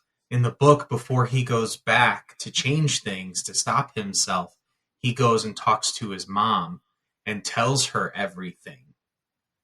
And then he goes back, so he got to talk to his mom once again. He got to interact with her once again. So in this scene where he goes to remove the can from the cart, so as his dad has to come to the store to get a can, he gets to spend that last moment with his mom. It's a beautiful scene, and I just trying to describe how. Oh, it made me cry both times. Yes, my son was crying from the time Barry 2 died. Yeah. Until after the credits rolled from the movie, and this scene pushed him over the edge. So in the theater, Bryan's next to me. There's Bryan, a chair, me, Solomon's right next to me, then Jania, then Selah, and both the kids are having a great time. But Solomon's curled up next to me, and Selah's curled into Jania. It was awesome. It was a lovely scene. It was fantastic. So emotional. It was. And I feel like there was something between, because the next scene is him popping back in his costume to his apartment and realizing he has court. And what's great is when he goes and he puts the tomato on the shelf, he bends down and puts it on the shelf, and he looks up at the camera, and then he pops back into his apartment, and he gets to court late. And this was a great, great moment. And I thought this was so smart for the writing, because he didn't stop his dad from going to jail, but he found a way to get his dad out of jail. Yeah, I thought it was smart. I thought it was brilliant. And what you find out is what he did was he moved all the tomatoes from the bottom shelf to the top shelf so that his dad has to look up to get the tomatoes. So when they're in the court and they're playing the security footage from Wayne Tech. Yeah, the cleaned up footage from Wayne Tech. You clearly see Henry's face. Yeah, I thought it was great because it does nothing to change the past. It changed. It lets the future go, and it gives his dad a future, and he gets his dad back. Yeah, and I think Ron Livingston did a good job, but I did miss Billy Crudup. I did, and I did not. I did too. I missed Billy Crudup. And I think you'll remember that I was perfectly okay with the idea of him playing Henry Allen. Yeah. And that I think he's a great actor. And yeah, he did great. I thought it was amazing. I only wish it was Billy Crudup because he was that before, and they had a really genuine connection, and they looked more like father and son. Yeah, they were great in their two scenes in Justice League. And then they come out of the courtroom, and Iris is there talking, and Barry's phone goes off, and it's Bruce. And he's like, Bruce. He's like, I'm pulling up now. And this is what I consider the one cameo, like real cameo in this movie. I want to stop right there before we get to the cameo. I screamed and I applauded. I was like, did you? Yes. Okay. Yeah, the thing Barry says when he gets out of court was really funny. He's like, well, the tomatoes move from the bottom shelf to the top shelf. And it undid the spaghetti. And it uncooked the spaghetti. Like, that makes absolutely no sense. What do you... And Iris walks off and she's like, speaking of spaghetti, you should ask me to dinner. And he asks her out. Which is great. I really liked her as Iris. Even though she's not in that much, from the little bit she is, I really liked her. Yeah, I liked it that she liked Barry. She was the one like pushing to see him, she's the one who like asked me out, dude. And I think Barry has a lightness to him now because his father's freed and he's learned something. But then Bruce gets out of the car and he's like, "Who the are you?" I was like, "Oh, they dropped the one F-bomb at the end." Perfect. And it cuts, and it's George Clooney. Freaking George Clooney, dude. And what I love about this scene is he says George never says, "I'm Bruce" or "I'm Batman." So you can kind of like tweak it later if you wanted to. Because I loved it. Okay, I loved it, right? But they released an article yesterday from Deadline that talked about there's 3 endings to this movie. The original ending was under Walter Hamada, and it featured Michael Keaton and Sasha Calle there at the end. Keaton was the one that got out of the car. Because I think we've seen Keaton on the steps, didn't we? Yeah, we've seen behind the scenes footage of them filming it, and he's wearing the same blue suit that George wears. Okay. So right there, Andy Muschietti had directed and has 3 different Bruce Waynes in his movie. Okay. Just throwing that out there. He's about to do number 4. And the second ending was under the DeLuca and whatever, the interim people. Okay. And the second ending featured Keaton and Calais, but then Godot and Cavill. All there at the end. That's the ending I want to see. That's the ending I want to see. And then this is the ending that was filmed under the new regime led by James Gunn. Okay, so kind of the idea here is a great cameo. It's really funny. It's really cool. I even talked to Jamie about it afterwards. I said, the idea that him being Bruce Wayne, if quote unquote he was the Bruce Wayne for the future, like an older Bruce Wayne is required to have Damian as a child and to have Nightwing, Red Hood, and Tim Drake. Which if you used an older Batman, you could have all of them and they could just retroactively exist now that we're telling a story with Damian. But my thing is Damian was born but accelerated growth. So like you can have a Batman in his like 35 and have, I think, Nightwing. Well, Tim and Damian did have an overlap. So people kind of maybe think like it was Nightwing for, however many years, and then it was Jason Todd for however many years, and then it was Tim for however many years, and then it was Damian. Well, like the Bruce and Dick thing was like the longest that lasted. And then Jason Todd was shorter before he died. Yeah. And then it was Tim, and then there was for a few years, like in continuity time, and then there's an overlap there with Damian. So he's older, but it's not like he's a 55-year-old Batman. That's something you can still make him like 30-something Batman, because it's all about when Batman started. Like some people, they'll want to start Batman. He started being Batman in his 20s, So it just depends on how they go. But like the original plan we know was that Keaton was going to be the new like Nick Fury Batman in this universe. So that's why that ending, the first one, makes sense. I did like when he acknowledged his age, though. before he dove off to do the Batman scene in Siberia, he was like, "This is gonna hurt." Yeah.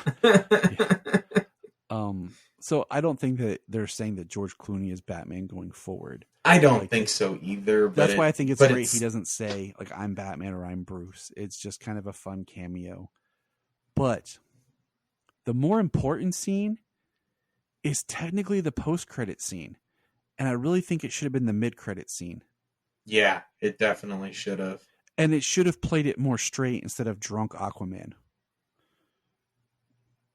Because if you look at the dialogue, Barry says, I went to other universes, and in every other universe, you were you. So he's saying that on other Earths, Aquaman is still Momoa. But Batman's different. Batman's different on every Earth. Bruce is different on every Earth, but Aquaman is the same. So that's kind of your dialogue, how they can include Jason Momoa as Aquaman if they wanted to under the new Gunn universe. Yeah. Some people are the same on every Earth. And that's where, you know, they can say that these people are returning to these roles and it's on another Earth. Or now Barry's kind of like mixed them all together. That's why we have this person here and this person here. So, I mean, I think this film reset things enough, you know, that they can continue forward. If they wanted to use Ezra, I don't know if they will, if Ezra's done for sure. Like, who knows what the future holds, you know. But I really want more Flash because I don't have Grant anymore, and I like the big budget effects of the Flash. Yeah, they did a great job.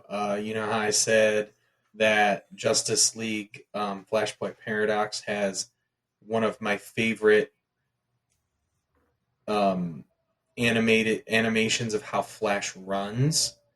I think they did a really good job in this about making Flash run most of the time. Like especially during the fight scene with the Kryptonians, the way he ran was very very like every time he connected, you know what I mean? It was very, very connected to the world around him. Whereas in other aspects, like just take for instance the run from Central City to Gotham. You know what I mean? Like he traveled so far between each step. Yeah. You know what I mean? Like there's that disconnect about how often he touches the ground and how much area he's able to cover. And I think it was much better, it was much better done in the Kryptonian battle scene, but that's not like covering these great distances. That's like, it's not a distance run. It's exactly. So I think they did a fantastic job that way. So we really enjoyed the movie. It's not perfect. Like I said, I feel like in the middle, I missed some Flash action. The humor works. It didn't bother me. Like I said, the second time, there was a little too many dick jokes, in my opinion.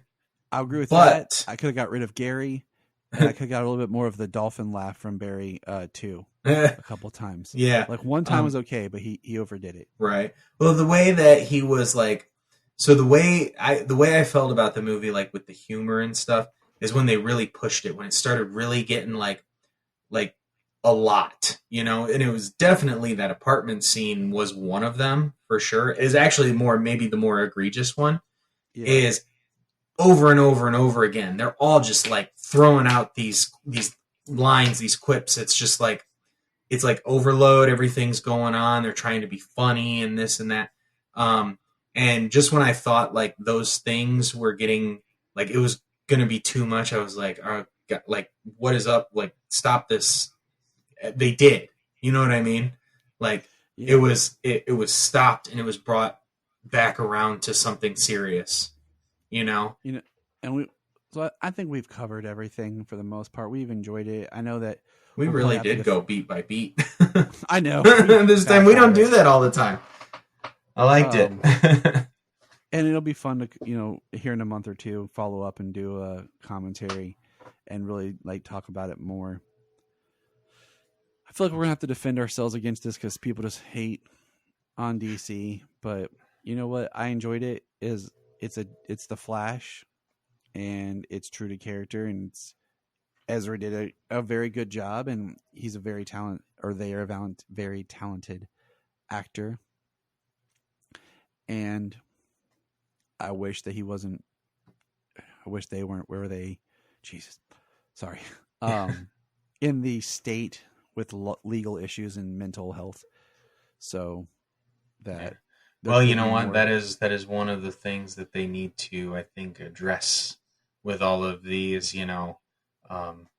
strikes and different things that are going on and that are planning to go on in the future here. That that people like actors need more help, more assistance with that mental aspect. Yeah. I think some of them have to reach deep to do something erratic or emotional or dark or something like that, and then they just are sent on their way, without ever coming out contemplating on how they come out of that the other side. And I feel like this movie is going to get hate from people who just want to hate. It's DC. It already is. So that sucks, and it bums me out. And I enjoyed it, and I like the Flash a lot, and I look forward to see what the future holds. And we'll just go from there. Yeah. Well, the future. What do we got? What do we got this year? We got Blue Beetle in August and Aquaman in December. Yep, and people are already like, the Flash's performance shows that the DCU's dead. Just drop him on Max. And I'm like, just shut up, man. Like, seriously. We're going to get 2024 off. We might get a show. Waller might come out. Who knows? Well, we don't know what's going to happen right now. Things pause production because of the writer's strike. Yeah. So 2025 will be, Superman Legacy, but 2024 is going to be kind of maybe a year off, and we'll just take it. But we are now going to cut away to Bryan's review and thoughts on this, and enjoy. We're going to press pause and hear a few words from our other podcasts on Press Play Podcast Network. Hello, Brooks here with the Books with Brooks monthly book club podcast. Here's how Books with Brooks works. We read one book a month, and then we talk about it. Classics like Stephen King's The Shining, debut novels like We Are the Brennans by Tracy Lang, and tons of other compelling, life-changing stories, one book and 1 month at a time. So come read along with us and then listen in. If you are like Tyler and James and can't get enough super talk, check out these other podcasts. Digging for Kryptonite, Supergirl Radio, The Last Sons of Krypton, the Superboy Legacy Podcast, All-Star Superfans, Superman the Animated Podcast, The Aspiring Kryptonians, Always Hold On to Smallville, The Geek of Steel, and Truth, Justice, and Hope. Remember to check out Krypton Report on all social media platforms. Go to linktree.com/Krypton Report. You find all of our reports. This is Dan Jurgens, and if you want to have a good time, keep listening to the Krypton Report. So my Flash review, I would rank it probably a 9, maybe a 9.2 out of 10. I really enjoyed it. I feel that there's some things I probably would have tweaked. I think what really bugged it down is that it wasn't meant to be the ending of the DCEU, and so some things had to change, and the marketing was more focused on Keaton than it was Ezra, so at times it kind of felt like a Batman film that Flash was in.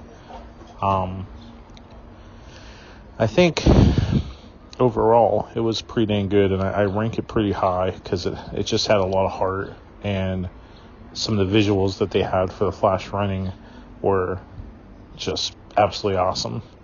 So I rank it very high there. The opening of the movie was just awesome. There is a part where he runs in the opening to another place, and it just focuses on what he sees, and it is something special. I smiled the whole time, I must say. The story overall, kind of like your main antagonist was really just Zod. And there wasn't really like a full-on antagonist, if you will. Like, Flash didn't really... I mean, he fought some people and Kryptonians, but, like, I would have probably tweaked the antagonist a little bit and worked on that. I don't know why this movie wasn't released on Mother's Day. I thought that was kind of odd, considering how the story is so, like, focused on mothers. And overall, I felt the story had just a lot of heart, and I want to see more of where they could have went. I think Ezra did just awesome. As far as Ben Affleck's swan song, it was great to see a suit that literally came right off the page. To see him in blue and gray is something I've wanted a long time to see Batman in. And he looked awesome. Absolutely awesome. To see him in broad daylight doing Batman stuff. Like, Ben is probably my favorite Batman. And to just be able to see him one last time was great. Only, like, it's just bittersweet because he was supposed to do so much more. We really took for granted the greatness that we had in casting for the DCEU, and Ben being a prime example because he just looks like Bruce should. He looks like Batman should. So his final scenes, they were pretty nice. But he's just the Batman that we really should have got more. If there's any Batman I would have wanted more of, it would have been him, for sure. I thought that, I can't remember the name of who played Supergirl, but she was pretty darn good. I feel like they rushed a good bit of character development, but the lines that they gave her for that character development, they were solid. But I feel like we needed more from her. I think the general consensus of the story is that you want more of what you got. And you won't probably get it. But I thought Kara was great. I really loved her suit. I've said that a lot. It was slick. The colors blend well. And her wanting to help and what Kryptonians really stood for, I thought was awesome. Michael Shannon as Zod, it almost made me feel like, was Michael Shannon really there? Like, I know he was, but because he wore the Kryptonian, like, battle mask the whole time, his face was kind of distorted at times with CGI, and I mean, he wasn't in it very much. He had some good fight scenes. He had some good dialogue with Kara. But overall, it was nice to see the first villain come back to be the final villain of the DCU. That, nice little full circle moment. I was okay with it. I would have liked a little bit more antagonists. Some other antagonists other than Zod. It was alright. The CGI was atrocious.